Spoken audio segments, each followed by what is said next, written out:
Hi అండి. ఈరోజు బోటి కర్రీ చేసి చూపిస్తున్నాను. దానికి కావాల్సినవి బోటి, ఉల్లిగడ్డ, పచ్చిమిరపకాయలు, కొత్తిమీర, పుదీనా, అల్లం వెల్లుల్లి పేస్ట్ దంచి పెట్టుకున్న. నేను అప్పటిదప్పుడు దంచేస్తాను. నాన్ వెజ్లకు అప్పటిదప్పుడు దంచేస్తేనే స్మెల్ బాగా వస్తుంది. ఇది కుక్కర్లో వేసుకోవాలి. ఆయిల్ తగినంత,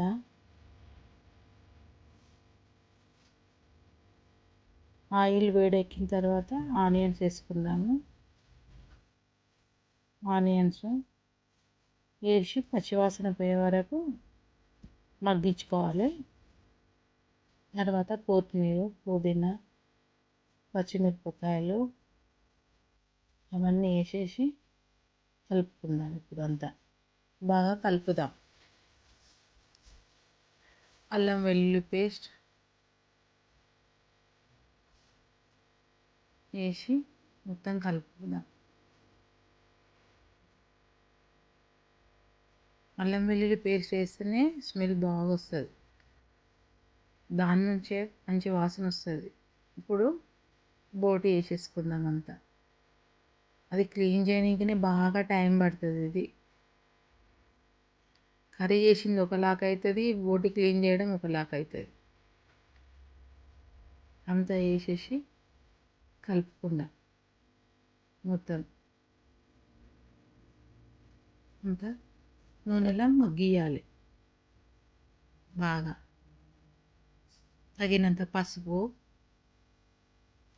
తగినంత కారం కొంచెం ఎక్కువనే వేసుకోవాలి.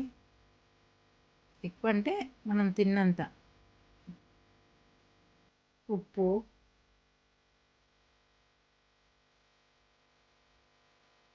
వేసి మొత్తం అంతా పీసులకంతా ఉప్పు కారం బాగా పట్టించుకోవాలి.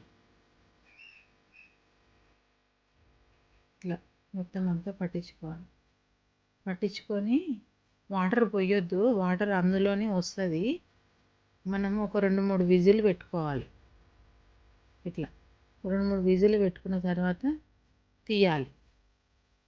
గాలి అంతా పోయిన తర్వాత తీసి చూస్తే ఇట్లా అవుతుంది అనమాట. చూడండి, మనం వాటర్ వేయకుండా వాటర్ వచ్చేసేసినాయి అందులోని.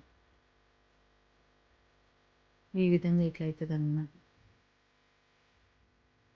కొంచెము కొబ్బరి పొడి వేసుకుందాం. ఫ్రై కదా, కొంచెం కొబ్బరి పొడి, కొంచెం ధనియాల పొడి వేసుకొని కలుపుకుందాం. అంతా కలుపుదాం. కలిపి మళ్ళీ ఒక 2 మినిట్స్ పెట్టుకోవాలి. ఎందుకంటే కొబ్బరి పొడి వేసినాం కాబట్టి పెట్టుకోవాలి. ఉట్టి మూతనే పెట్టుకోవాలి, విజిల్స్ పెట్టుకోవద్దు.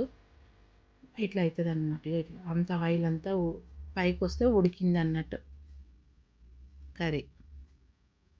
ఇప్పుడు అయ్యింది. బోటి కర్రీ అంతా రెడీ అయ్యింది. ఇప్పుడు మనము వేరే స్టవ్ బంద్ చేసుకొని వేరే దాంట్లోకి వేసుకుందాం. మనం చిన్న గిన్నెలకి వేసుకుందాం. చూడండి, ఇట్లా